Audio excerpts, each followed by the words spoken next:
not jazzy enough to be Clint Eastwood. I'm nowhere near insane enough to be Jessica Walter. But since it is the month of love, we watched 1971's Play Misty for Me. Play Misty for me. For Clint Eastwood, an invitation to terror. There's no escape in passion. There's no escape in speed. There's no escape from terror. Play Misty for me. Get off my back! Play Misty for me. Get off my back! Play Misty for me. The most terrifying words you'll ever hear. Play Misty for me. The screen's most frightening plunge into terror. The next scream you hear will be your own.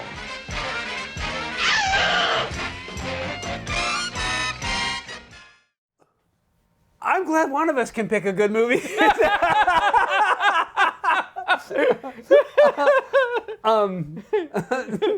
It's Clint Eastwood. It is Jessica Walter. Jessica Walter, and then it is Brief appearances with Donna Mills. Yeah, Donna Mills, and then a bunch of other people, and it's a tight, well-constructed, well-paced thriller. Walk us through the plot. So Clint Eastwood is a DJ for, was it K? Now from KRML, the big band sounds of D Button. KRML. Carmel, which not only is the name of the radio station, but also the name of the town. Yes. And also, if you look in the credits, the wardrobe is done by Carmel as well. So anyways, he is a DJ for this jazz station. He is out at the Sardine, unwinding after a show, chatting up with his buddy bartender, who is a famous director, right? Yes, yep. Murphy? Oh, hi, Dad. No messages for you. Heard your show tonight. Yeah? Well, it sure beats hell out of working for them. Well, we'll get to that. Well, down at the other end of the bar, is this, attractive little number. Care for a drink? Okay. Screwdriver? Nice game. Congratulations. Thank you. What happened? I won. How? When? When you said okay. And she's like, hey, I kind of knew you were here. Hope you don't mind. I didn't have a date tonight. I went there because you talk about it on your program sometimes. And I wanted to meet you. And they get chatting, and, it's like, Clint Eastwood's kind of like, I kind of like a nice girl. I was like, well, why does it have to be a nice girl? Why can't it be something a little more spicy? Don't you like me?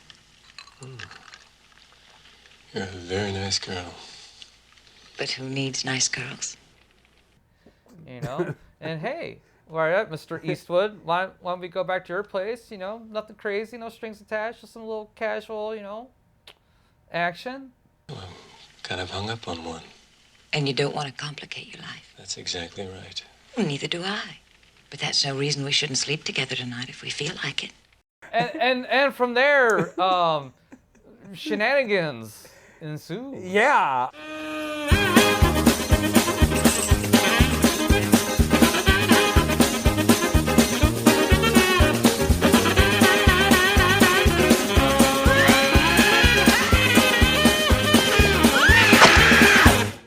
This is quite possibly the first modern thriller that has been made, because structurally, the way that this escalates, the way that the characters are portrayed, the way that the relationships are explored, the way that they do all these things, it feels like a very modern film to me. It does not feel like 1971. And yeah, so this is what, how many years old? 54.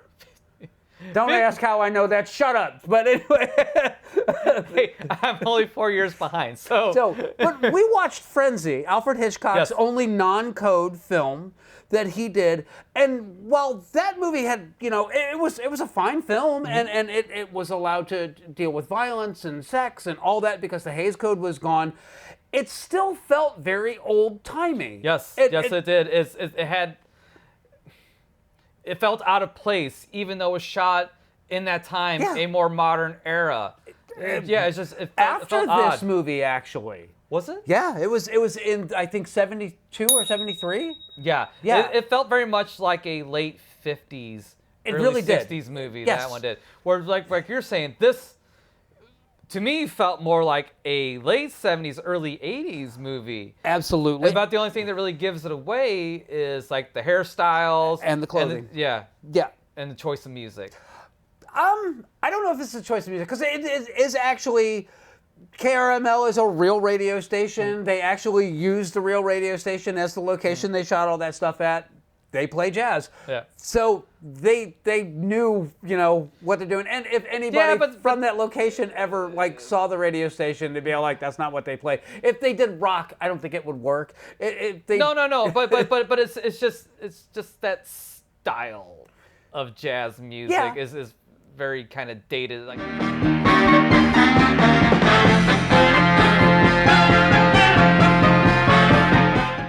You're not right. I was going to say, even for the 70s, the early 70s on this one, there was still a big jazz underground in the 60s, and it was quite vibrant at this point. The music that they selected for this film felt like it was from the early 60s, late 50s. It did not feel like late 60s, early 70s jazz.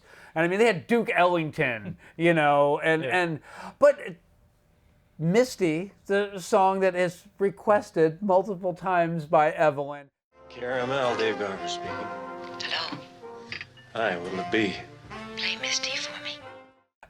Clint Eastwood bought the rights to that film, so he didn't have to pay anybody to use it. So let's get into this. Yeah. Because fucking Jessica Walter destroys in this movie. Yeah. Someone has been sleeping in Wait a Papa minute, Bear's goddammit. bed! Come out, wherever you are!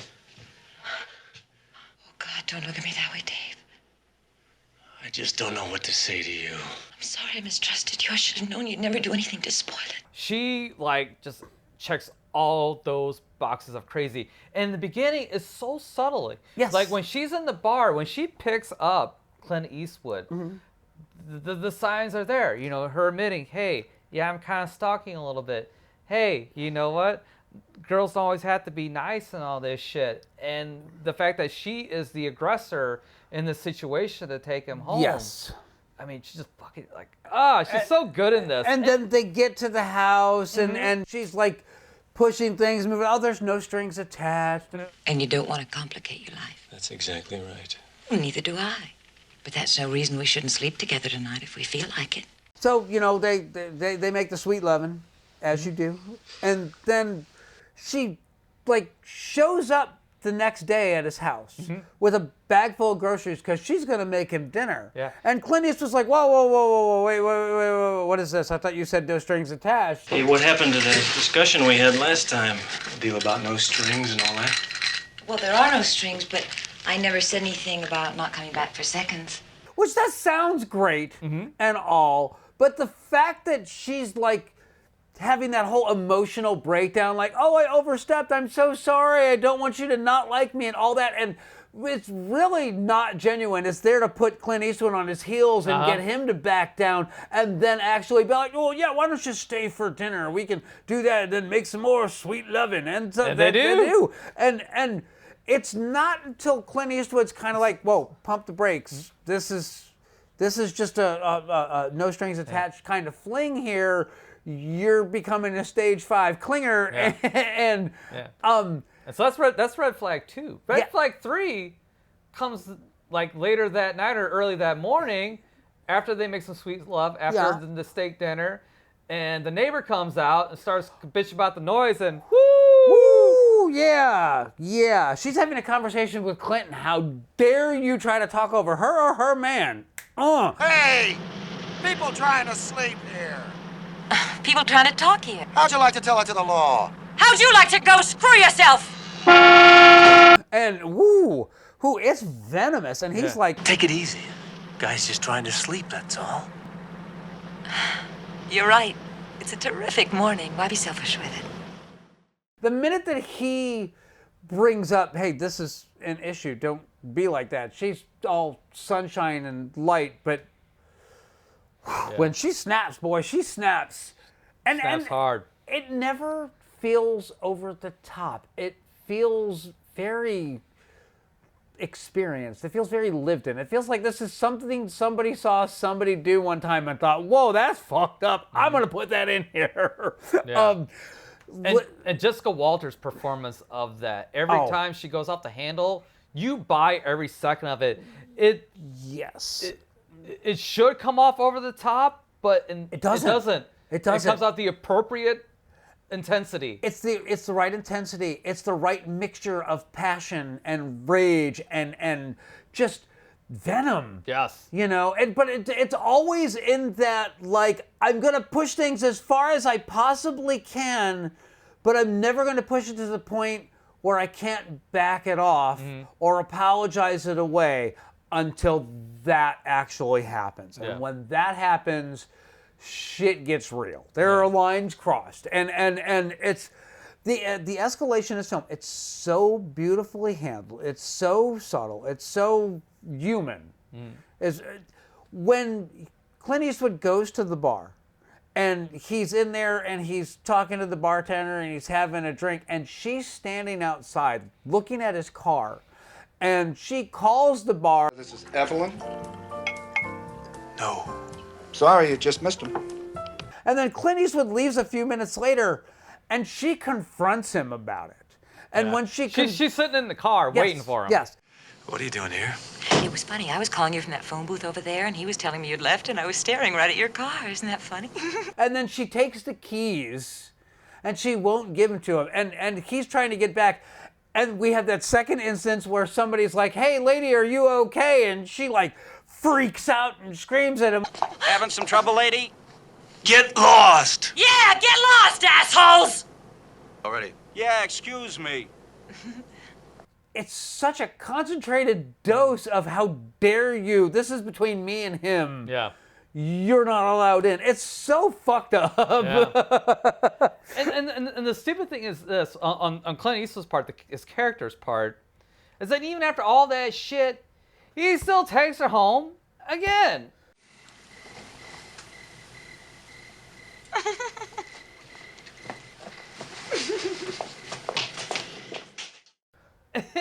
You know, repeatedly over and over, even though those red flags are coming up. Well, I was going to say, there comes a point where he's like legitimately trying to break it off. Like, hey, I'm hooking back up with this girl I had a relationship with before. Which let's talk about Donna Mills really quick, because she's actually introduced fairly early in the movie. Yeah. And so Clint Eastwood sees who he thinks is her walking down the street. It's not her. It's actually a friend of hers. Hey, wait a minute. Yeah? Oh, excuse me. I saw the sweater and I thought you were somebody else. Hey, I think is her name Toby or some shit like that? Something like that. Something weird. She's back in town, so he goes and talks to her and stuff. Where have you been? Oh, around. And that's kind of that's one of the few downfalls of this movie is their relationship isn't very well established. No. Or it's taken for granted. Yeah. It is most definitely not explained, other than they were in a relationship before, and Clint Eastwood could not keep his pants zipped up because she had all these hot roommates, and by damn, he's a hot jazz DJ, and everybody listens to him in Carmel, and therefore he must take what is his because he is the wood of the East. You get a little bit of the blame too, you know. You and that parade of roommates that keep moving in and out of your place. Oh, I didn't realize they were such a trial to you. And he is. And the funny thing is she falls for it. It's like, yeah, you're right. You know, I did have all these hot chicks in there. What about the one with the St. Bernard? She was a real winner. And then that other one, the one that took the flute lessons. Yeah, well, maybe it was a little rough on you, huh? It's like, come on. And these, the two are love fools. If you know the song by the Cardigans, Love Fool, I'll throw the clip up here really quick.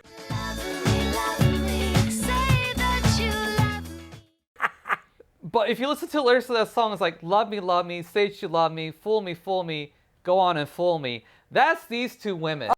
I never told you that I loved you.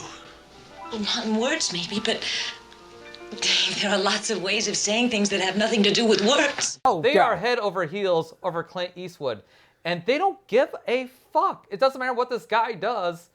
They love him. Yeah, they're going to give him the benefit of the doubt because, you know... He's Clint Eastwood and you're not. Yeah, exactly. I've always thought that Toby was one of the foxiest chicks on the peninsula. And why you gotta have so much action, I just don't understand it anyway, you know what I mean?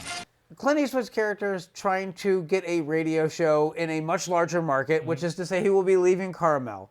Hey, what's that letter you got there? Is that Frisco gig? Oh, they want the usual thing, biography, pictures. Oh, really? Is that Madge Brunner chick? Yeah, she's the one putting it together. Well, in that case, David, you're in. How do you figure that? Nah, David, come on, man. Are you kidding? Hey, she's a grandmother. Well, so when did that ever stop you? He has a meeting with the station owner, if I'm not mistaken. I believe. And she's a older lady, and when he leaves the house, he tells Evelyn, hey, I've got a business meeting, I've got to go, and he goes to the restaurant and he meets with this lady, and she's like, you know what, it's practically yours. We're going to give this a listen, just run it by everybody else, but, you know, we'll be in touch with an offer, blah, blah, blah, blah, blah, blah, blah. And then Evelyn shows up, and she's like, Is that your idea of a dish? My God, she's a little old for you, isn't she? What is this, Be Kind to Senior Citizens Week? she's like repulsive and insulting and venomous, and Clint Eastwood drags Evelyn out of the bar, throws her into a taxi cab, and when he goes back to his table, she's gone and the tape is left sitting there. So Evelyn just destroyed his opportunity of career advancement and getting the hell out of Carmel and going to a larger market, which is what DJs do. They want a larger audience. So that's like the beginning of it crumbling. But then there's also when she goes to the house and he tries to tell her, hey, look, no, this is not a thing. What we have between us. We don't have a goddamn thing between us. Now, how many ways am I gonna have to say this to you? I don't care how many ways you say it, it's not true!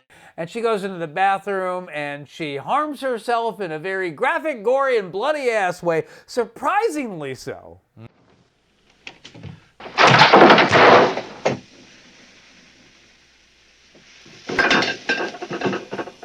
The ambulance shows up, they bandage her up, the police come and take a report. And I think that's when we first get introduced to the sergeant. Yeah.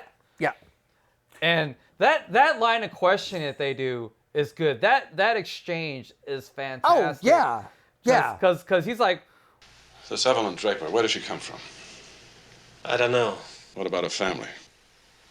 I don't know that either. She just listens to my radio show, and we met one night, that's all. Practically a stranger. That's right. Then how does she happen to have a key to your front door? I don't know that either. You know, it boils down to you don't know a hell of a lot, do you? Clint Eastwood doesn't have any answers. If he does have answers, they're the wrong ones that he's not going to give to the sergeant. Yeah. And he's like, well, what the fuck do you know about this lady? Like, what are you doing here? What do you know about her family? What do you know about this one? Yeah. Met her in a bar. So and later in the movie is one of the best shots in the movie. Oh, yeah, when you see fucking Clint Eastwood in the bed with Evelyn comforting her, and that look of like, oh shit, what the fuck did I just do? What did I get myself into? That look of doom. Yes. Is just so perfectly captured. Oh, man. So it is by far one of the most powerful shots in a film filled with powerhouse shots. Yes. Bar none. Yeah. So it continues to escalate. We have the attack on the maid. Mm-hmm.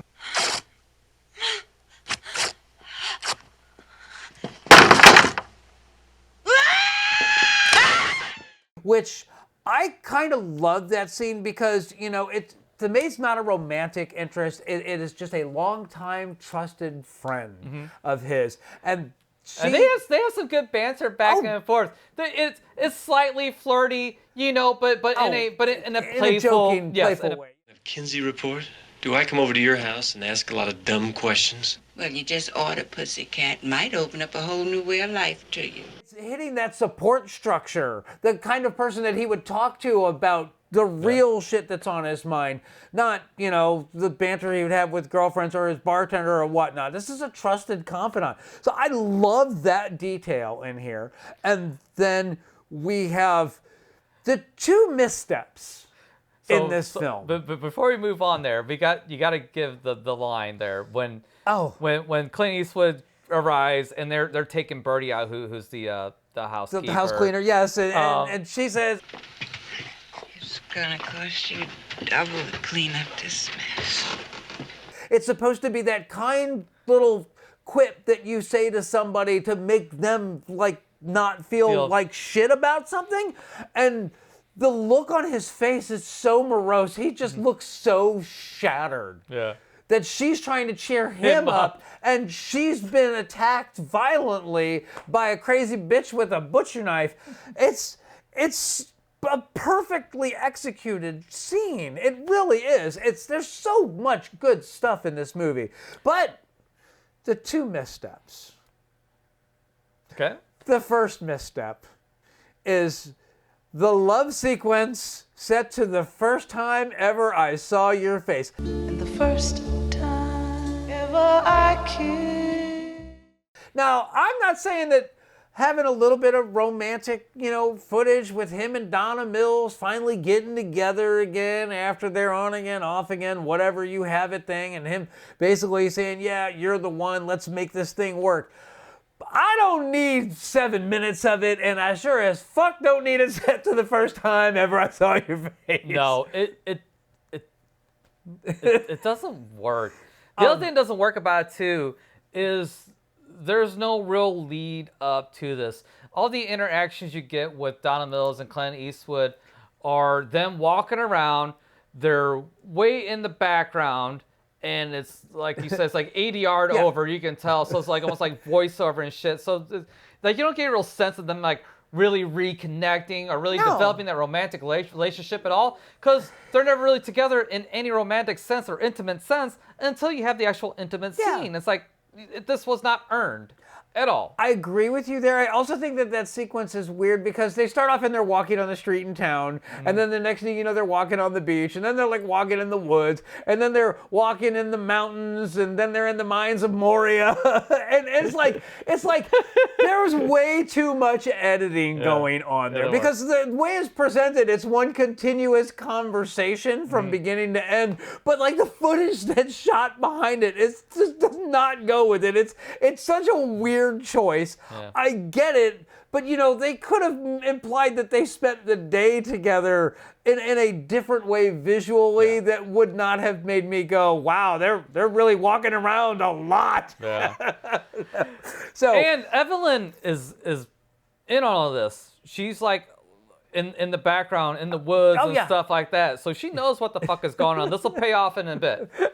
But so we have that overly long scene where sex in the woods, somebody's got poison ivy on their ass. I'm just saying, you know, there was a lot of foliage in there. But then the second one, to borrow a Red Letter Media term, they decided to shoot the rodeo because they went to the Monterey Jazz Festival, and we are treated to entirely too much footage of the Monterey Jazz Festival. I just needed to see Clint Eastwood and Donna Mills show up and, like, you know, maybe like clap through a song or whatnot. I did not need 2 performances. I did not need to see a long period of him sitting there during the day and then another period of him sitting there for another performance at night. And it just goes on and on and on. And the thing is, it's so weirdly placed because the film is building, and then you should get this breather before your big, you know, finish on this one. This is not a breather. This is like I don't know, like an iron lung. It's just you're in it for so long that you almost forget that you know, it almost loses its momentum. But it's a sensory deprivation chamber. Something like that. The minute that they get back on track, though, it picks right back up. But it just felt like wasted space. It was, for sure. I agree with you 100%. Spoilers for the ending. We're going to do this right here. Yes. So if you don't want to know, stop here and what is a fast way to explain this? Because it's very convoluted, and the Clint. Go for it. I'll get it. So, all this time that you're introduced to Donna Mills and Donna Mills and Clint Eastwood, they talk about Donna Mills' many roommates because she inherited the house and she's a starving artist, so she needs roommates in there to help pay for the bills and shit. Her like father that. left her money to pay for the house, but utilities. The house ought to have a revolving door. Look, you know when my father left me this house, he left me payments. I can't handle that expense by myself. So anyways, there's a revolving door of roommates. So she's got a new roommate coming in, Annabelle Lee. Yeah. So this will come into play in a second. After Bertie gets attacked by Evelyn, she goes away to the psychiatric ward. She gets released. She calls Clint Eastwood and saying, "Hey, I'm gonna go to San Francisco. I'm getting out of Dodge." Yeah. She claims she's at the airport. She's getting ready to get on a plane. Yeah. So she set up like she's leaving, and then she's better now. And she throws a quote from a Edgar Allan Poe poem. Yeah. Because this maiden she lived with no other thought than to love and be loved by you. When Clint discovers this, that she's out, he calls Donna Mills and like, "Hey, Evelyn's out. Be careful. Are you all right?" Donna Mills like, "Yeah, I'm fine, but Annabelle's in the other room making tea." Yeah. And it clicks right there. Oh shit. Hey, Annabelle, how's that stuff coming? Hope you like cinnamon in yours. And then in walks in Evelyn, and it's like one of the best fucking twists I've seen in a movie. It's a great reveal that is not spoiled by the lead up to it. It's handled with a surgical precision. Mm-hmm. Just about the time your brain is kicking in to put it all together, she's already stepped onto this screen and given the reveal. It's perfectly timed, beautifully handled. And then shit gets real. She decides that she's going to tape up. Did she tape her and then cut her hair and basically torment? Torturing her. Yeah, torment, sure, just to let her know, no, Clint Eastwood is mine, not yours, who you think you are. And by the way, I'm going to cut your hair like my hair. Have to get you all nice for David. So anyways, Clint Eastwood arrives. The house is pitch black. Yeah. And then all of a sudden he gets like stabbed and then stabbed and fucking. Well, he tries to turn some lights on and he realizes that all the light bulbs have been shattered. They're all broken and they're all over the floor, which is a nice touch. If he falls, that's going to hurt. Yep. If he doesn't fall, he's just walking on broken glass. She knows exactly where he is. Yeah. And she's sticking and moving. She's fucking cleaning Clint Eastwood up pretty good. Yes. And then finally he's had enough of that shit. And then he gives her the uppercut off of the back.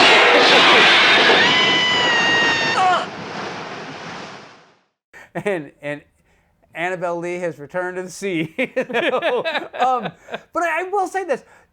It goes on for a little while, but you get that vibe that Clint Eastwood is intentionally, he wants to overpower her, but he doesn't want to hurt her. And then when she finally, he's had enough of this getting stabbed shit, that's when he just busts out with the uppercut. And it's very abrupt, but it's also very satisfying. It's a wonderfully good ending in that they drew it out just as long as they needed to without making it feel overly done. Yeah. And I like that about it.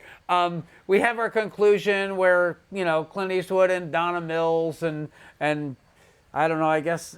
Was that really a conclusion? I thought everybody but Evelyn lived happily ever after.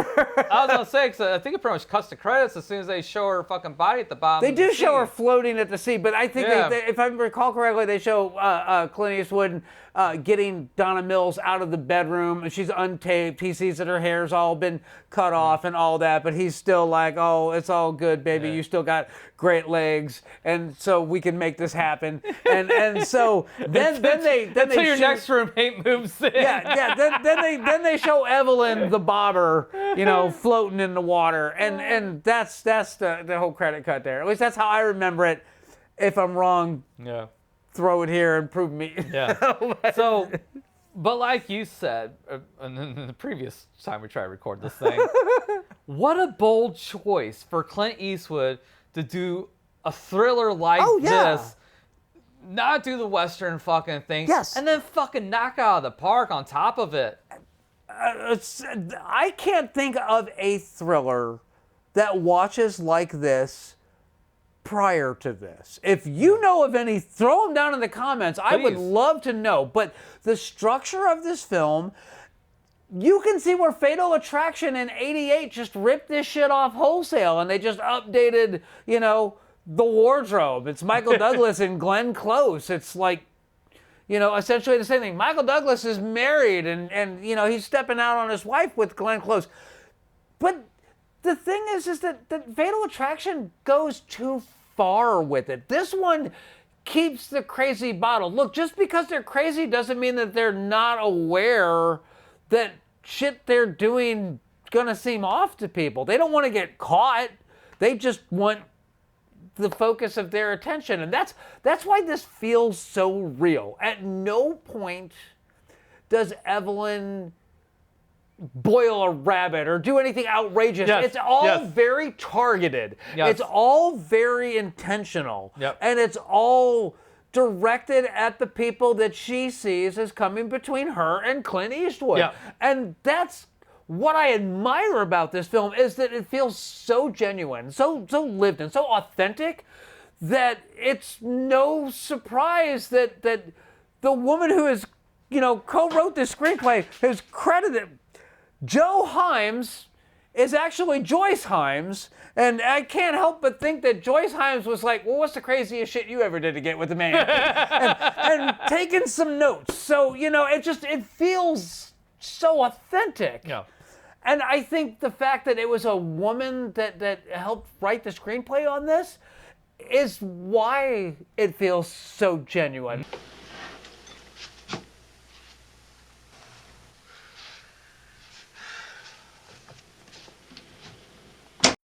I have notes. So Play Misty for Me had a budget of $950,000. It had a $1 million budget. Clint Eastwood brought it in for $50,000 under budget. So that's amazing for a first-time director. The box office for it was $10.6 million. So yeah, this movie crushed it. Now, yes, it did. The more amazing part of this is that when this movie opened, it only opened in 6 theaters. And it was still the 10th highest grossing film for its opening week in the U.S. and Canada. That's crazy. Yeah. Only 6 theaters? Yes. Only 6 theaters. Yes. And still came in the top 10. So yeah, that is spectacular. Joe Hymes, whose real name was Joyce, she did the story for Dirty Harry. I appreciate how grounded this film was, and I think that if it had been written by a team of 2 men, they would have been all like, yeah, and then the crazy bitch did this. You're nothing! You're not even good in bed! I just felt sorry for you, that's all! Bastard! This was originally supposed to be set in LA. They moved it to Carmel by the Sea, and the reason that they did it was because Clint Eastwood had a home there, and he also had a bunch of friends that had homes there, so they could use those locations, which helped keep that budget low. They also were able to shoot at the local radio station and the local restaurants, so like KRML, real radio station, real jazz station, and the Sardine by the Sea, or whatever the name of the actual restaurant is, real restaurant, still there today. So you can go check that out if you're in the area. You can pick yourself up a crazy lady. Yes. Now,